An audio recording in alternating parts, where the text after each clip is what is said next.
soy Fátima Saldonit y como cada tarde me encuentro muy feliz de llegar y estar en sus hogares. Gracias a toda la gente que nos está escribiendo y sobre todo porque ustedes también nos van dando recomendaciones de a quienes quieren ver sentados aquí en Miradas. Así que todo nuestro cariño y por supuesto este programa lo hacemos juntos. Hoy tengo un invitado muy especial. Hoy vamos a adentrarnos a su mirada. La mirada de él es una mirada profunda. Es un niño grande que nunca ha querido dejar de jugar. El teatro es ese espacio donde podemos ser nosotros, pero también podemos reencontrarnos con nuestro niño interior. Hablar de él es también hablar de los clásicos y de esa necesidad de poder resolver los problemas que tenemos como seres humanos a través de otros personajes. Él tiene un autor clásico preferido y hoy vamos a descubrirlo por qué. Pero sobre todo es un honor y un privilegio tener esa entrevista porque de él solamente podemos aprender. ¿Quieren saber de quién es la mirada hoy?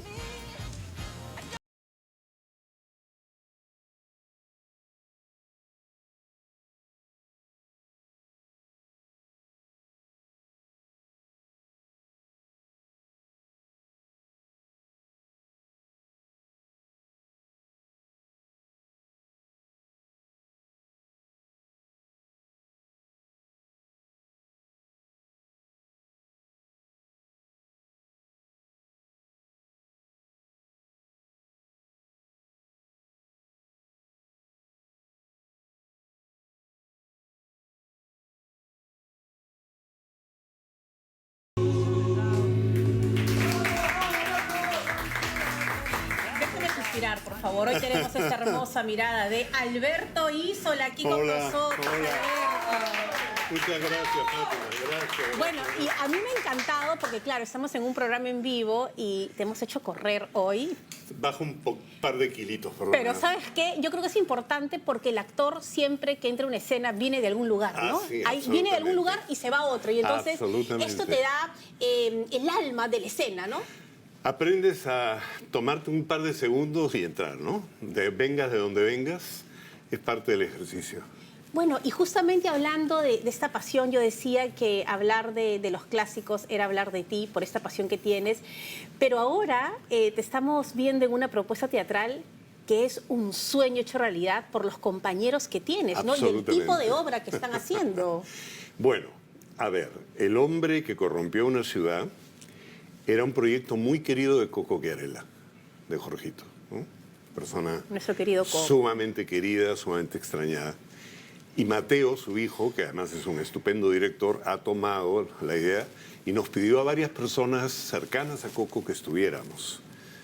Y entonces el elenco no solamente es un elenco de muy buenos actores y actrices jóvenes, también muy buenos, pero también es un homenaje de los amigos de Coco a Coco, ¿no?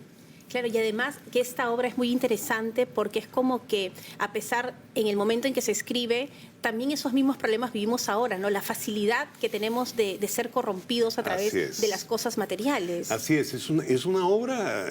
Yo tenía un maestro que siempre decía, qué pena que las obras más actuales son las obras que hablan de cosas terribles, ¿no? O sea, uno quisiera decir, eso ya pasó, eso no sucede aquí.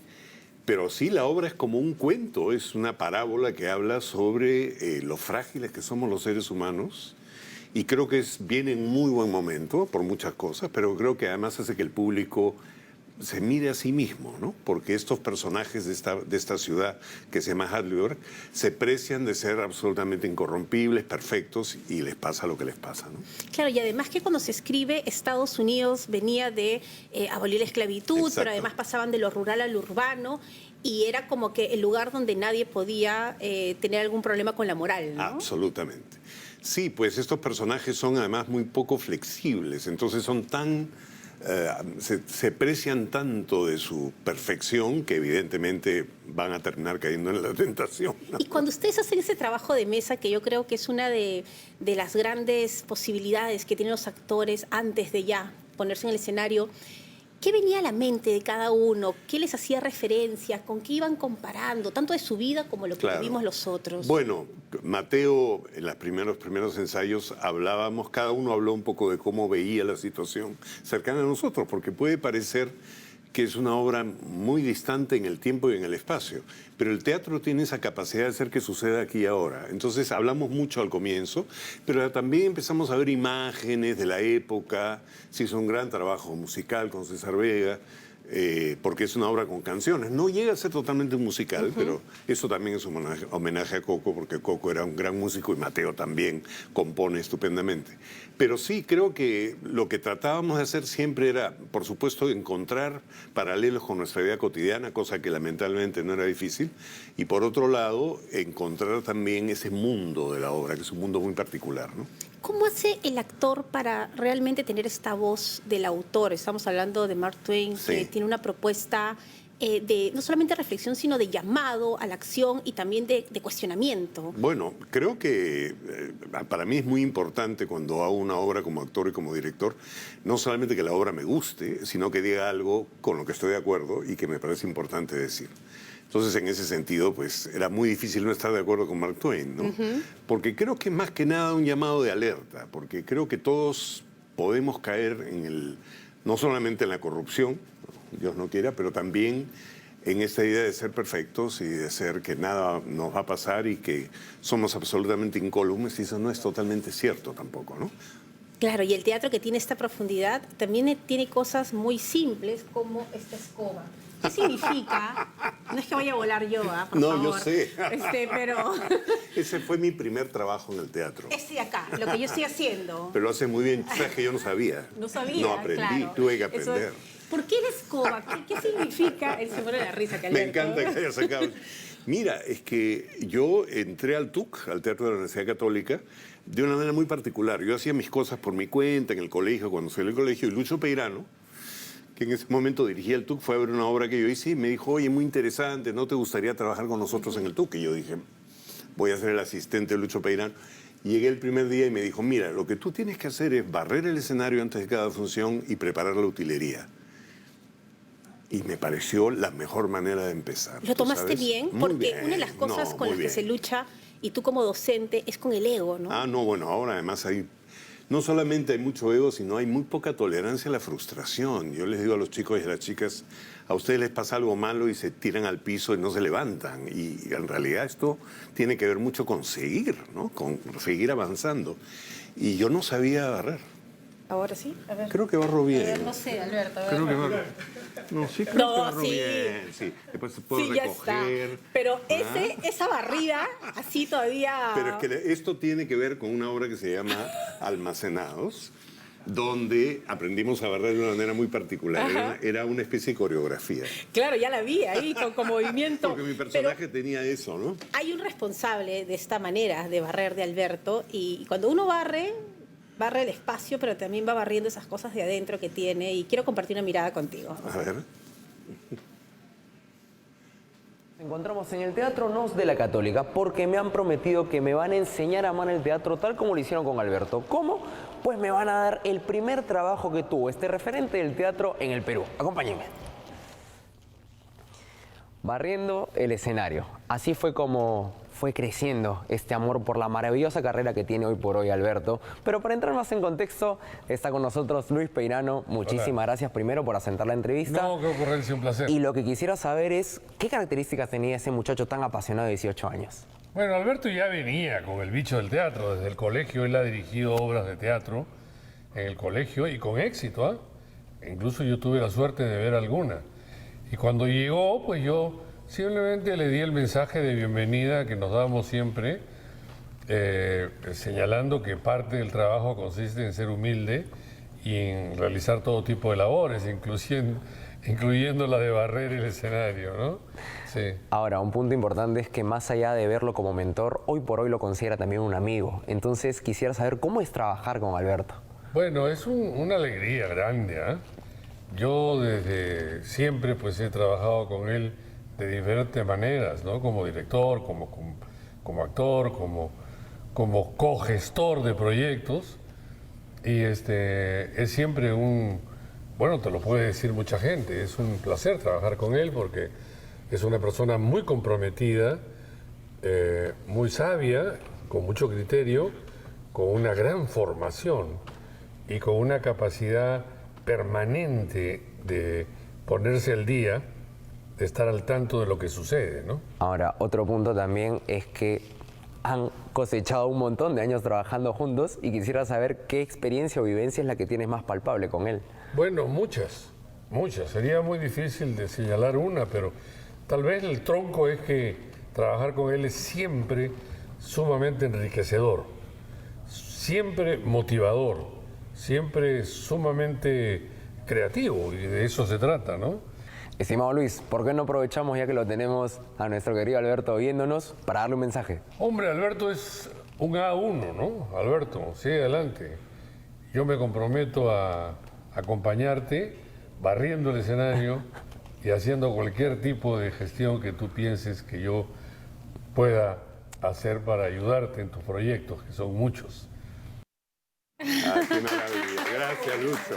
Pero tú sabes que una de las cosas más lindas de esta obra es que al final todos vamos recibiendo los aplausos y los aplausos los recibimos juntos. Entramos juntos él y yo y siento que es un reconocimiento a tantos años de amistad, además, porque Lucho es un gran amigo y un compañero de trabajo. Muy exigente también y eso también es bueno, ¿no? ¿Y qué sacas de los otros directores? ¿Qué ves cuando a ti te dirigen? ¿Y cómo controlar esta deformación profesional natural que me imagino a veces quieres sacarla, ¿no? Cuando tú tienes que estar escuchando. Yo he aprendido. Ahora, te voy a decir que nunca he tenido, felizmente, ni una sola... De verdad, no estoy siendo bien educado. He tenido... Todas las experiencias que he tenido han sido buenas. He aprendido. Como tú dices, hay que aprender a decir cosas, pero también hay que aprender a callarse la boca en algunos momentos. Pero además, todos los directores y las directoras con que he trabajado son gente que brinda mucho espacio a la creación. Entonces, me he sentido muy cómodo. A veces sí me ha pasado, ¿no? Que he dicho, bueno, pero esto no me gusta tanto. Y es muy gracioso porque Juan Carlos Fischer, que también es un querido alumno y director, me ha dirigido 3 veces. Él tenía una frase maravillosa. Él nos permitía hacer muchas cosas y creo que 2 semanas antes del estreno decía, se cierra la oficina de dirección. Eso significaba que de ahora en adelante él tomaba acabó la la decisión, democracia. ¿no? Pero está bien, porque creo que cuando tú aceptas trabajar bajo la dirección de alguien, le estás haciendo un gesto también de confianza, ¿no? Y está bien. Y el respeto a la jerarquía, ¿no? Tan importante. El respeto a la jerarquía, a veces te tiene que morder la lengua, pero bien. Yo no recuerdo haber tenido... A veces me hubiera gustado hacer las cosas de una manera y no he podido, pero he aprendido también a sacarle el jugo a lo que otra persona me propone, ¿no? Porque además es un reto, ¿no? A veces uno mira desde su zona de confort y el otro está viendo más allá. A veces llegas y dices, mi personaje es así, y la otra persona te dice, no. No, hay que trabajar. Algo que tú siempre has dicho, Alberto, es sobre la importancia del arte vinculado a la educación, ¿no? Que la escuela tiene que ser ese espacio donde los chicos disfruten de la pintura, de la escultura, del teatro, del cine, porque ahí se descubren a veces vocaciones como en tu caso. La mía. Cuando estaba en cuarto de media, yo no sabía realmente qué hacer con mi vida. Quería ser escritor, porque leía mucho, claro, leo fascinación mucho. Por la lectura. Pero me aburría solo. ¿Qué te aburría? Me aburría tener que estar ahí. El ejercicio sentado a solas con el papel. Me cuesta mucho trabajo todavía, ¿eh? Entonces decía, ¿qué voy a hacer? Quería ser director de cine, quería ser Fellini, evidentemente, pero decía, qué difícil la cámara.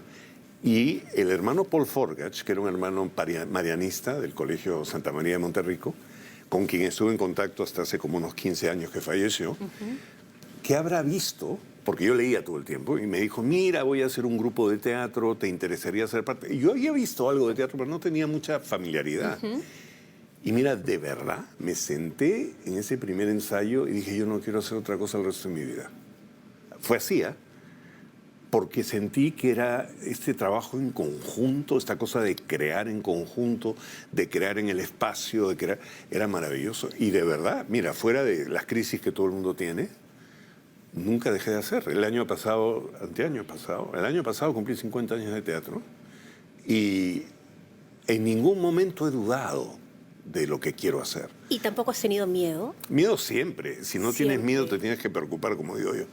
Si vas a salir ese momento es muy difícil de describir, pero ese momento que es cuando estás a un costado del escenario, estás detrás del telón o estás esperando que suban las luces y pasas del mundo real al mundo de la ficción, es una sensación incomparable. Eso que se siente como estar en una montaña rusa, ¿no? Que terrible. es un vacío. Pánico, pero al mismo tiempo adrenalina, ¿no?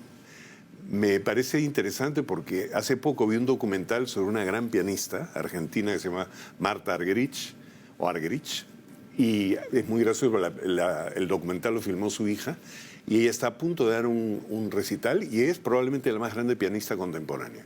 Y empieza a decir, yo no quiero estar aquí, ¿para qué estoy aquí? ¿Por qué me han hecho venir aquí? Me voy a mi casa, me quiero ir a mi casa. Y yo decía, qué alucinante, a todos nos pasa. A todos. Te quieres ir corriendo. Claro, porque hay una responsabilidad. Mucho. Es toda la inteligencia puesta en acción, todo el cuerpo, toda tu vida, ¿no? Exacto. Sobre todo en el teatro y cualquier detalle, como dicen, el diablo está en los detalles, ¿no? El diablo está en los detalles y lo que tiene el teatro, yo he hecho bastante televisión, menos cine, pero es muy distinto, porque en el teatro la regla es que no puedes parar. Claro. Entonces pasa algo, y a mí me ha pasado de todo en el escenario, y tienes que seguir, y no te puedes interrumpir. Entonces, nunca sabes cómo va a terminar la función, nunca sabes. Nunca sabes. Nunca sabes. Y mucha gente que hace conducción de televisión y ha hecho teatro antes tiene esto de parar y que el director recién te pare, ¿no? Porque el teatro justamente te va dando esto, ¿no? Claro, Tú no y paras. tienes que resolverlo, ¿no? Yo he tenido desde, temblores siempre, hasta una persona con infarto en la sala, ¿no? ¿Y cómo manejas el antes tú?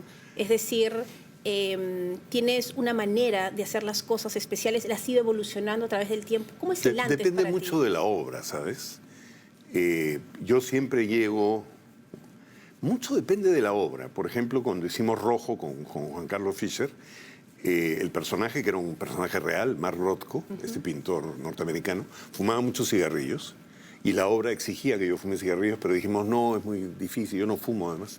Y fumaba unos puritos y descubrí que son deliciosos. Y entonces lo que yo hacía era me vestía completamente con todo una hora antes, me sentaba en la escenografía, que además parecía el estudio de él, realmente hicieron un trabajo increíble, y me fumaba un puro.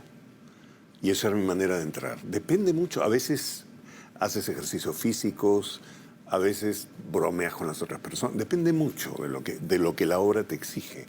Hay obras que te exigen concentración, hay otras obras que te exigen estar como despierto, depende un poco de todo, ¿no? ¿Y con qué técnica aprendiste y si eso es hasta ahora el modo de crear el personaje? Porque, claro, algunos dicen, no, yo soy más Stanislavski, yo soy más Grotowski, y la gente dice, ¿qué será Stanislavski? ¿Qué será Grotowski? ¿No? O como dice Russell Crowe, Stanislavski, ¿para qué sirve?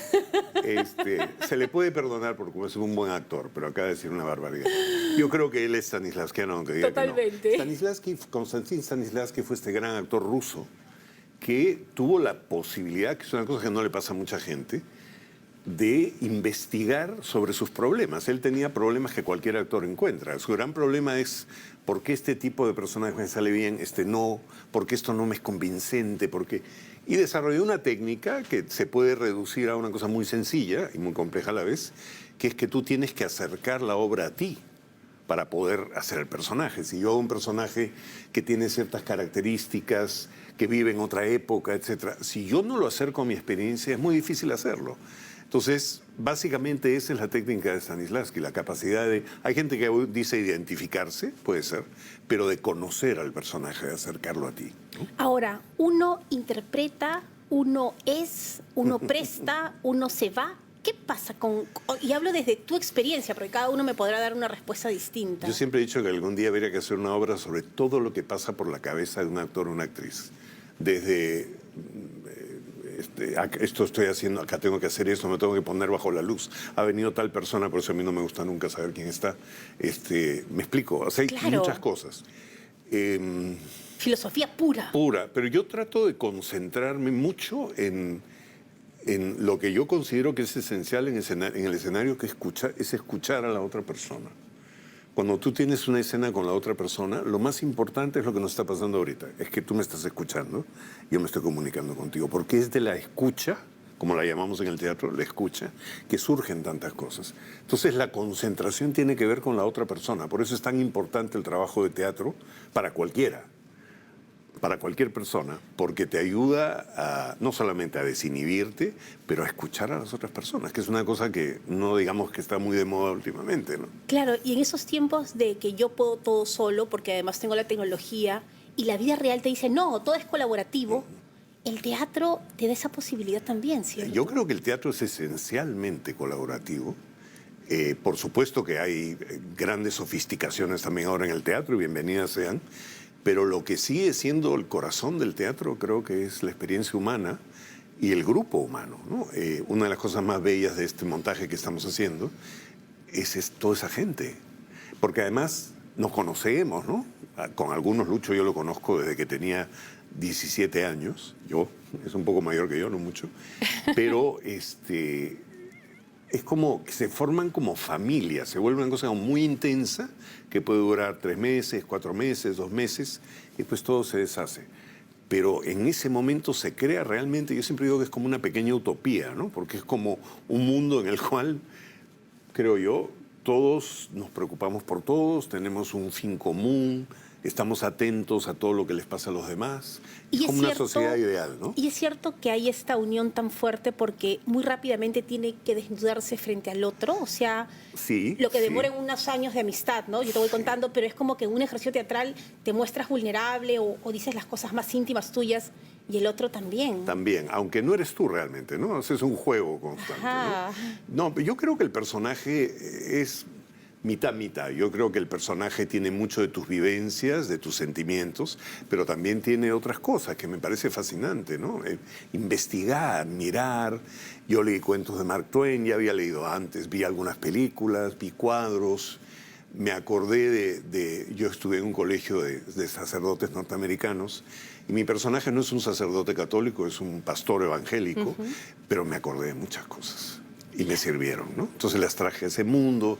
Había un cuadro muy famoso de los años 30 donde hay un pastor y su mujer, me sirvió mucho esa imagen. Es muy lindo ese trabajo, es un trabajo apasionante. Por eso también vengo de la universidad donde estaba enseñando y me gusta mucho enseñar por eso. Bueno, yo estoy acá como una espectadora, pero más como una alumna aprendiendo de ti. No, bueno. Y de verdad, uno te escucha y es como estar en una clase maestra, ¿no? Muchas Y qué suerte, digo yo, estar contigo hoy aquí y compartir toda tu Muchas sabiduría. gracias. Permíteme una pausa. Sí. Hacemos una pausa y regresamos con esta mirada de sabiduría de nuestro gran Alberto Isola. Volvemos.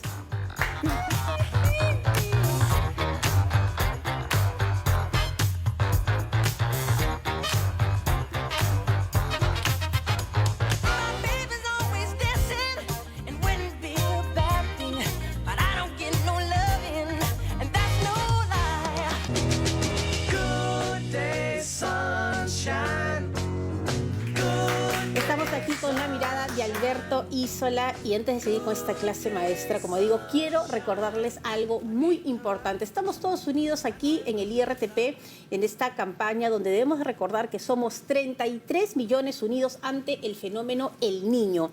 Y la recomendación, por favor, es que si se produce una inundación o un huaico, no expongan su vida grabando o tomando fotos. Lo que tienen que hacer es alejarse del lugar. Hay que dejarle eso a la prensa, a los periodistas, que ellos graben y nos comenten. Pero ustedes, por favor, aléjense de las zonas porque la estadística dice que ahí se dan los mayores problemas finalmente con las personas.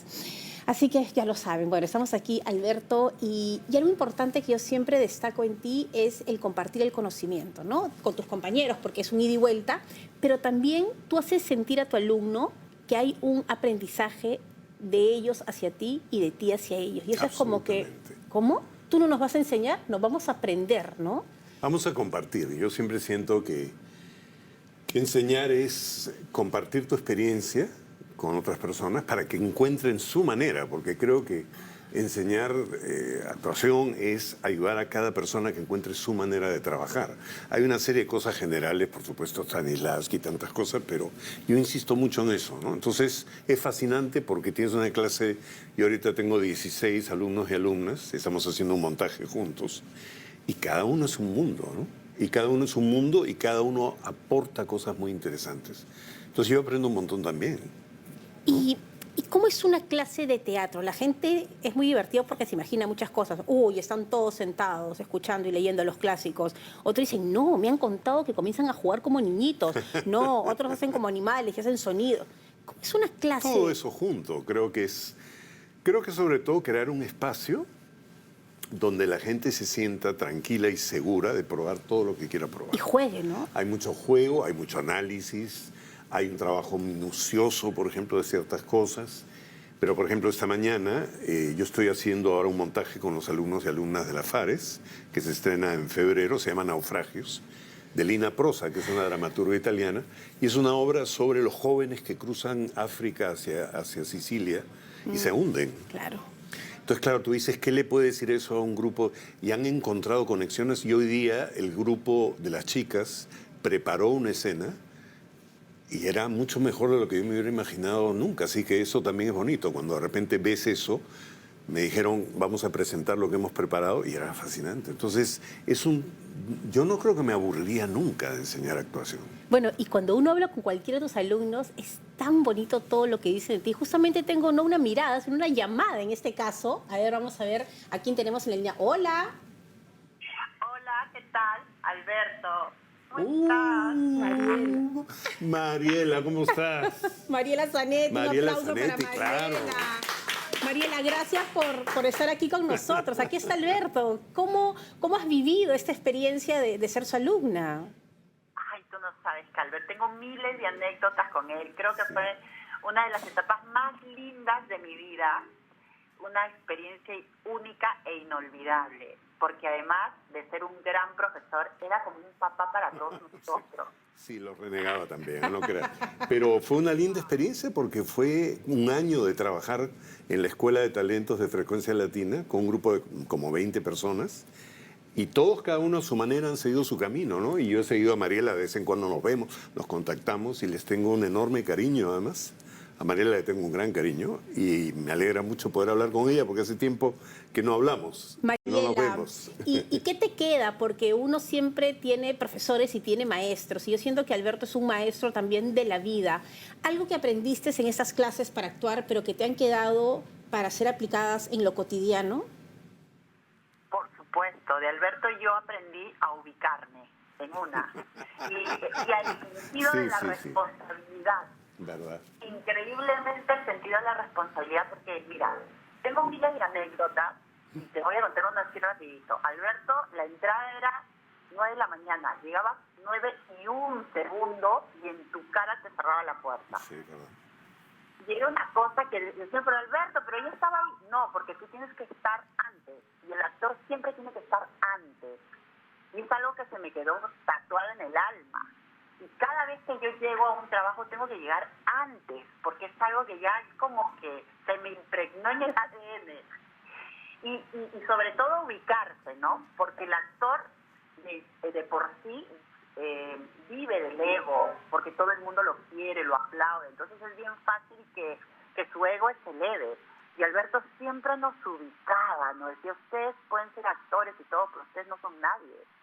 El público lo La famosa todo. frase, no son nadie, no son nadie. Está bien. Así nos decía, y nos gritaba y al día siguiente venía con sus donas todo arrepentido a regalarnos donas. Era un amor. No podía con la culpa. No podías, después Es que a veces le decía cosas muy duras ¿Ya? y me sentía tan mal que al día siguiente volvía con una caja de donas. Eso ha sido siempre la típica. Ya no lo hago, pero en esa época lo hacía mucho con ellos. Mariela, de verdad, gracias por estar aquí en Miradas y qué lindo lo que dices, ¿no? Este aprendizaje que te queda para la vida y que lo vemos también en tu ejercicio profesional cada vez que emprendes un proyecto. Gracias por haber estado aquí en La Mariela, Mirada de... te mando un beso. Te quiero, tú sabes que eres un padre para mí. Te quiero muchísimo. Yo sé, te quiero mucho, es verdad. Ahí Chao. estaba Mariela. Y qué importante esto también que Mariela está era una estupenda alumna. una de gran verdad, alumna, ¿no? de verdad. Fue un grupo de gente muy interesante y fue una experiencia maravillosa, ¿no? Muy particular. Particular porque venían de otro lado, porque no tenían... ¿qué Primero cosa? porque además hubo un cambio en el canal, entonces nos fuimos a otro lado, pues volvimos. Pero era toda gente que venía de los lugares más recónditos del país, porque además la idea era hacer una escuela de un año totalmente gratuita y vimos como a 1.500 personas, es una cosa tremenda. Y la gente que quedó, porque creo que tengo contactos virtualmente con todos, hay uno que ya no está lamentablemente, pero siempre ha habido un contacto con ellos, ¿no? Y fue importante. ¿Y qué tienes que ver en alguien para decirle, vamos a estudiar un año, o decirle todavía no, o de repente no? No sé si es que se le puede decir a alguien no. Es bien delicado, ¿no? Ahí hay gente que tiene otras ideas, pero yo lo que normalmente hago, claro, en la universidad mi capacidad de decisión sobre a quién le enseño Claro. no existe, pero igual yo trato de, cuando hago mi taller, porque también tengo un taller, siempre veo personas a las que siento que les puedo enseñar algo, o sea, donde siento que hay algo de interesante, pero también hay una posibilidad, porque a veces hay gente ya muy formada, que es muy difícil quitarle las cosas, ¿no? A veces pasa. No pasa mucho con la gente joven, ¿no? Aunque no creas, ¿ah? Y también así, yo como una vez le pregunté a Lucho Peirano, Lucho, yo tengo talento, y nos dio a todos un pedazo de chocolate talento, dijo, ya lo tienen, ¿y ahora qué hacen? Pero... Tienes razón, es que el talento es una palabra muy peligrosa, ¿no? Porque, por supuesto que tienes que tener eso, no sé qué es, no lo sé definir. Es una sensibilidad, es una capacidad. Claro, es algo que también puedes adquirir, ¿eh? Y también lo puedes perder. Por el trabajo, la disciplina. Pasa, hay gente que empieza haciendo cosas maravillosas y después se pierde, hay gente que empieza y nadie le da un centavo por ellos y acaban siendo grandes actores. Tiene mucho que ver con, también como dice Judi Dench, que es una actriz que yo admiro mucho, tiene también mucho que ver con la suerte. O sea, evidentemente tienes que tener una disposición, tienes que tener la capacidad de trabajar, pero a veces no encuentras la posibilidad y a veces sí. ¿Y qué tanto te enfrentas a niños interiores dañados? O sea, cuando encuentras a un actor, ¿y cómo haces? Porque, claro, ahora todo el mundo dice anda a terapia, ¿no? Pero tú tienes muchos años en eso y imagino que has visto a niños destrozados, desconsolados, abandonados. Sí, yo no soy un especialista. Si yo veo un problema muy grave, pues evidentemente lo derivo a otra persona, porque no es mi trabajo, ¿no? Pero sí trato de conducirlos a través del trabajo. Yo creo que si tú trabajas y empiezas a ensayar, las cosas empiezan como a encontrar... A mucha gente le ha pasado, ¿eh? Que empiezan con muchas dificultades, pero a través del trabajo, la escucha y la conexión con los demás, empieza a cambiar. Tantas cosas que nos faltan en esos tiempos de rapidez, ¿no? Demasiado, ¿no? De rapidez, de no escuchar al otro, de estar distraídos con otras cosas. Yo durante muchos años, yo creo que hasta el año 19 que mi madre lamentablemente se enfermó y falleció, yo no tenía celular. Odiaba el celular. Mis hermanos con toda razón me dijeron, bueno, mamá está mal, tienes que tener un celular. Ahora tengo un celular, pero tengo también todos los vicios del celular. Pero a veces me desespera porque en clase nadie se escucha, están todos mirando su celular. Entonces, creo que el teatro también es un espacio para mirarse de verdad y hablar de verdad y no estar... ¿no? Porque hemos avanzado mucho técnicamente, pero curiosamente al mismo tiempo nos hemos alejado mucho. Claro, y nos necesitamos, ¿ah? Y justamente hablando de eso, tengo otra mirada para ti. Vamos a ver, ¿de quién es? Ahí está. Mi mirada de Alberto siempre va a estar atravesada por el inmenso amor y gratitud que yo le tengo. Es mi maestro, mi amigo, mi director, un hombre que me ha enseñado a amar el teatro, a amar al ser humano. Es dueño de una cultura inabarcable, de una sensibilidad exquisita y sobre todo de un corazón del tamaño del teatro en el mundo. Maravillosa Norma. Con Norma, además, claro, estamos muy cercanos, a pesar de que ahora ella no esté aquí o esté distante. O sea, siempre hay como una... Y Norma es una de las personas con que me pasa, no son demasiadas, pero me pasa, que es que no tenemos que hablar mucho cuando trabajamos. Hay como una sensibilidad en común, hay mucha confianza. Ella hizo algo increíble hace el primer año de la pandemia, o no, el segundo año, que fue Días Felices de Samuel Beckett, que es una obra durísima, donde hay una mujer que está en el primer acto metida hasta la cintura en la tierra y en el segundo acto es el cuello. Es una prueba para cualquier actriz y es una cosa que queríamos hacer. Y dijimos, bueno, la vamos a hacer cuando estemos listos. Y dijimos, vamos a hacerla, además en plena pandemia. Y su trabajo fue extraordinario. Llega un momento en que los actores están preparados o listos, como dices, para tal o cual papel. ¿Hay necesidad a veces de vivir más para interpretar a alguien? Depende, yo creo mucho en la imaginación, ¿no? Pero es cierto que si tú tienes una experiencia que te ayude, pues yo hice El Rey Lear a los 46 años y El Rey Lear tiene 80, ¿no? Entonces, claro, ahora te diría que tengo 70, me gustaría volverlo a hacer. Pero al mismo tiempo pienso que muchas cosas que hice, cuando lo hice, estaban bien. O sea, hay mucho de imaginación y de juego, ¿no? Pero sí, claro, indudablemente te ayuda a comprender ciertas cosas. Cuando hice este personaje que estoy haciendo ahora, yo tenía de cine y de muchas cosas, muchas imágenes de ministros protestantes norteamericanos. Entonces me ayudó, porque y también tenía recuerdos y también tenía sensaciones, ¿no? Entonces es una mezcla de cosas. Y uno te ve y yo digo, no, él nunca quiere salir corriendo en ningún lugar. ¿Sí?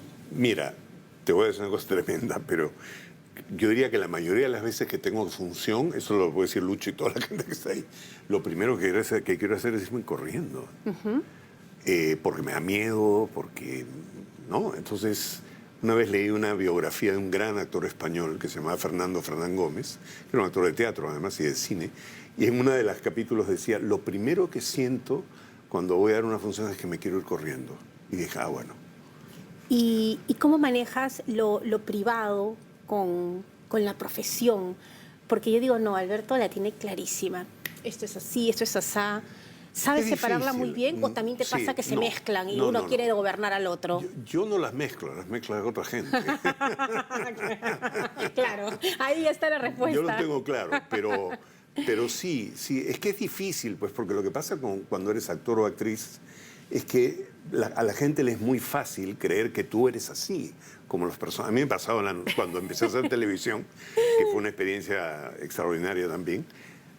Un día estaba en una calle en Miraflores y de repente escucho a una señora que empieza a gritar, mal padre, mal marido, desgraciado.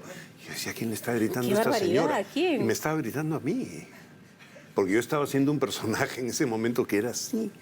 Y yo decía, pero qué bárbaro. No, ni me acerqué porque pensé me agarrar a carterazo, ¿no? Y yo decía, claro, como tú estás usando tu cuerpo, tu voz, para crear un personaje, es muy fácil pensar que tú también eres así, ¿no? Claro, pero mira qué lección, ¿no? Hay que saber que son los otros los que mezclan las cosas y uno, si la tiene clara, no va a pasar nada. Absolutamente.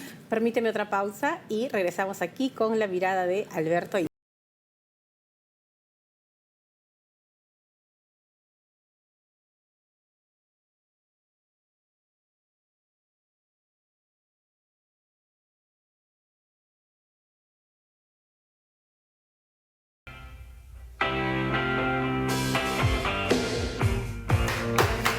Con la hermosa mirada de Alberto Isola. Qué bonito Alberto, eso. A un cofrecito. Ahora vamos a ver qué hay en el cofrecito. A ver.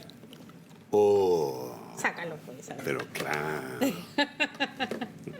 Ahí está, tu Pinocchio. Es un personaje muy querido porque mi abuela paterna, que era italiana, mi nonna, el primer libro que me regaló en italiano fue Pinocho. Y Pinocho siempre se me quedó. Y en el 2002 hicimos un montaje de Pinocho con Sergio Galliani, que hacía Pinocho, que es una de las cosas que más quiero, ¿no? Hay una conexión con ese mundo, porque además, como muchas cosas para niños, no es realmente tanto para niños en algunas cosas, ¿no? Claro. Entonces, pero me encanta el personaje, porque además es un recuerdo de mi abuela, pero también es un recuerdo del hecho de que, yo tuve dos abuelas maravillosas, que además de ser maravillosas como personas, me regalaban libros. Todavía tengo el Quijote que me regaló mi abuela materna. Entonces, yo le debo el amor a los libros a mis dos abuelas, en realidad. Claro, y si yo te digo, por una vereda viene caminando José Ese es el otro lado de la familia. A ver, cuenta, compártelo con nosotros. El lado de la familia de mi papá vienen de Génova, son italianos, etcétera, mercantes. Mi abuelo materno, el papá de mi mamá, era José Antonio de la Valle, que es José Antonio del Vals. Que inspiró a Chabuca. Que inspiró a Chabuca, porque Chabuca era muy amiga. Mi mamá, eran 4 hermanas. Y Chabuca era amiga de las 4 hermanas. Y cuando murió mi abuelo, Chabuca le escribió ese vals. Y a mí siempre me perturba cuando lo cantan, como un vals cantado por una amante despechada. Claro, cuando es que no en es realidad, así, es la tristeza que murió. José Antonio, ¿por qué me dejaste aquí? No es... Porque murió y la dejó. Y porque tiene que ver con todo ese mundo. Mi abuelo, yo tengo muy pocos recuerdos porque murió cuando yo tenía 4 años.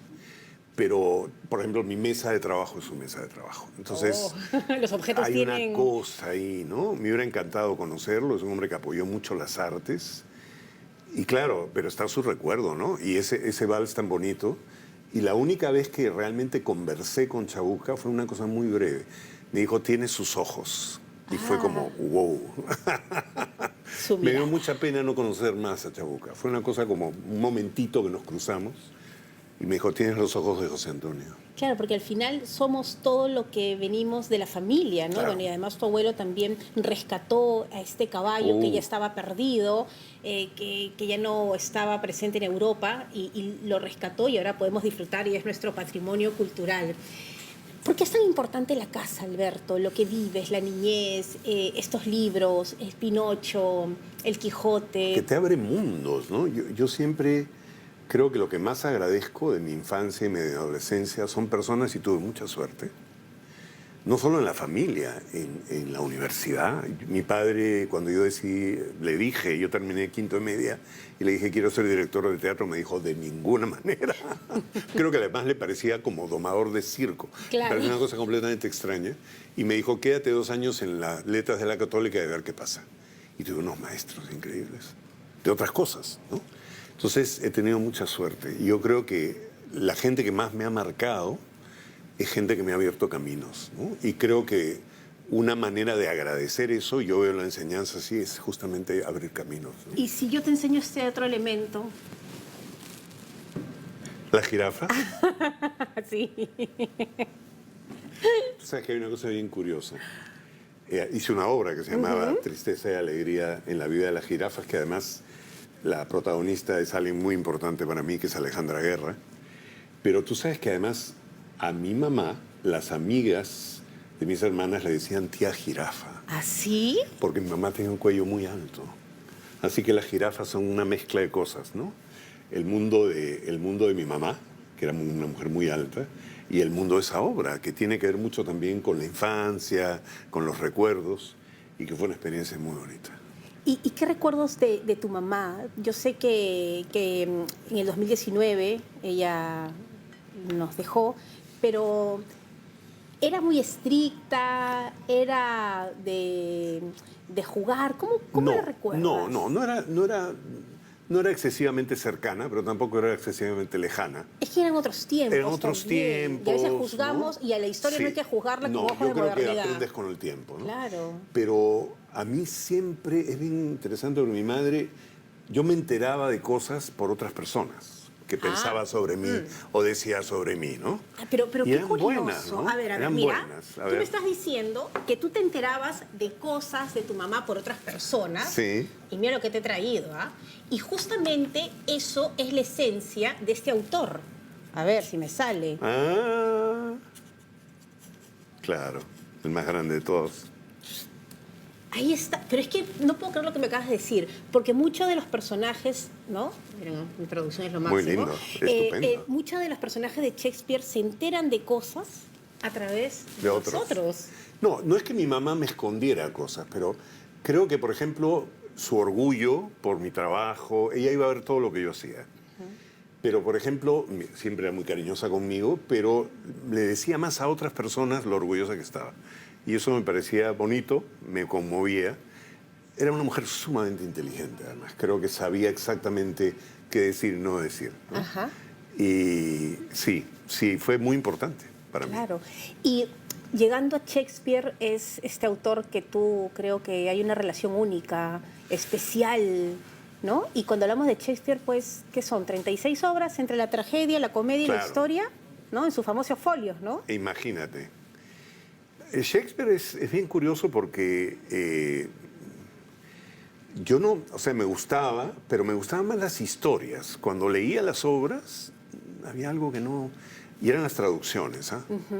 Cuando me fui a estudiar a Londres, porque tuve la suerte de poder ir a Londres, una de las primeras cosas que vi fue un montaje de una obra de él que se llamaba Noche de Reyes, la hizo la Royal Shakespeare Company, y no me podía levantar el asiento al final porque no solamente me pareció hermosísimo, sino que entendía absolutamente todo. Porque él escribía para el teatro. Entonces las palabras de Shakespeare muchas veces se traducen en difícil, se traducen en complicado, y no las entiendes. Pero cuando los actores y las actrices en el escenario las dicen, entiendes todo. Era un hombre de teatro, un gran hombre de teatro. También era un genio de la literatura, pero era sobre todo un gran hombre de teatro. ¿Y tú qué has aprendido de él? Creo que lo que más he aprendido de él es esta idea de las contradicciones que tienen los seres humanos y lo injusto que es juzgarlos. Mira, a mí me tocó hacer Iago en Otelo, que es un personaje terrible, ¿no? Porque es un maldito, es un villano. Y yo no lo iba a hacer, pero la persona que lo iba a hacer se tuvo que ir, entonces Edgar Saba me combinó y lo hice. Y yo decía, ¿cómo voy a ser esta persona? Que se supone que es la maldad encarnada. Y yo pienso siempre, no pienso yo, me han enseñado, que tú tienes que defender a tu personaje, sea quien sea. Y me di cuenta que leías la obra y te daba una serie de pautas sobre el personaje. Y te dabas cuenta que no era malo por las puras, que le habían pasado cosas. Entonces Shakespeare tiene esa capacidad. Ningún personaje de Shakespeare, bueno o malo, es solamente bueno o malo. Creo que tenía un conocimiento del ser humano. Y claro, es un hombre enigmático, ¿no? Se retiró 6 años antes de morir, en perfecta salud, a su casa de Stratford, y no se sabe nada de él. O sea, todos los documentos que han, fuera de las obras, que han dejado, o poemas, ¿no? Son contratos, cosas absolutamente cotidianas. Es un misterio ese hombre. Y cómo ese hombre se pudo meter en el alma de tantas personas tan distintas, ¿no? ¿Y por qué entró a tu alma? Entró a mi alma porque me pasó que el primer personaje shakespeariano que hice fue el Rey Lear. Nada menos, ¿no? Y claro, estar ahí, claro, es que es muy distinto, tú lo sabes, cuando tú lees algo y cuando lo tienes que hacer tú y estás en el escenario y hacer ese personaje me hacía entender lo complejo que es el ser humano y lo profundamente injusto que puede ser el ser humano, porque la historia del Rey Lear es la historia de un hombre que no sabía ver lo que tenía alrededor. Y cuando lo descubre, era una lección constante. Cada vez que tú haces un personaje de Shakespeare o diriges una obra de Shakespeare, es una lección de humanidad, ¿no? Claro. Y cuando tú diriges, ¿cómo eres? Yo sé que hay muchas personas que... Hay historias. En una época era muy histérico. ¿Ah, sí? Gritaba bastante. ¿Al inicio, cuando eras joven? Sí, gritaba porque me sentía inseguro. Nunca he maltratado a nadie, ¿eh? Eso sí. ¿Porque te sentías inseguro? Sí, claro. Es la gente que más grita es la que más insegura es. Eso es una... Lo voy a apuntar. Lo voy a acá. Apúntalo. Inseguridad. No es necesario, no Claro. es necesario. Pero creo que gritaba en parte porque a veces no sabía qué hacer. Porque además la otra cosa es que tienes miedo porque todo el mundo se supone que el director tiene que saber Claro, qué tiene cosa. que tener clara. Pero yo creo que eso no es cierto. Y creo que una de las cosas más bonitas ahora es que yo puedo trabajar y puedo decir en un ensayo, ¿saben qué? No tengo la menor idea de cómo hacer esta escena. Eso en otras circunstancias yo no me hubiera atrevido a decirlo y hay actores que no lo hubieran soportado, pero creo que es parte del trabajo. Entonces me he calmado muchísimo y no Entonces, creo en una que... primera etapa gritabas mucho. Gritaba, pero no maltrataba. No, Gritaba claro. en el sentido de que ¿Cómo sentía es que era la posible? manera de imponer. Me iba, las famosas historias, todo el mundo te puede contar historias, de mis idas. Cuando tenía que resolver algo y no me salía, me entraba a tal nivel de pánico que me iba. Pero era una salida teatral. Tirando puertas, además. Claro. Y antes la gente me seguía, pero con los años ya ¿De nadie verdad? me sigue, porque ya no lo hago, ¿no? Me da risa porque con Norma justo hablábamos de eso. Ahora, si yo me voy, nadie me va a perseguir. Ay, ay. Saben que me voy hasta la esquina, respiro y regreso, ¿no? Claro, como el chiquito que dice, me voy de la casa y nadie le hace Pero caso. porque no sabes qué hacer. Pero ahora creo que con el tiempo y con la experiencia es muy distinto. Yo creo que es un... Alguna gente sabe que me pongo muy tenso con los ensayos técnicos. ¿Y un abrazo te calma? Siempre. Sí. Viene alguien y te abraza y ya Siempre. la oxitocina pura. O como me dijo una vez una alumna muy graciosa, yo estaba furioso y me dijo, te va a pasar algo, cálmate. Y me dio tanta risa. Entonces, no, ahora ya no. Lo que pasa con los ensayos técnicos, que son importantísimos, que tienen que ver con la luz, es que lamentablemente a veces se hacen un poco al final y entonces todo empieza como a cargar, ¿no? Pero yo creo que ha cambiado muchísimo. Sí. Mucho, mucho, mucho. Gracias también a a la gente que me rodea, al trabajo, ¿no? ¿Y qué le dirías a ese primer director que eras tú, ahora, a los 70 años? Reconoce y admite que no sabes lo que tienes que hacer. Aunque se moleste a alguien y te digan que no eres un director. O sea, no trates de ocultar tu sensación de inseguridad creando esta imagen. Bueno, yo venía además de Italia, donde los directores en esa época eran estos directores Y gritaban. que gritaban. Entonces, claro, yo decía, bueno, si él grita y es el gran director que es, pues yo también gritaré, ¿no? Pero no sirve para nada. Además te cansas. Gritar cansa. Cansa, ¿no? Y no llegas a lo que No realmente... tiene sentido. Vamos a hacer una pequeñísima y última pausa y regresamos con Alberto Isola. Qué maravilla, ¿verdad? Maestro. Me encantan las cosas que has descubierto. Qué maravilla la gira. Porque tenemos un super equipo de producción.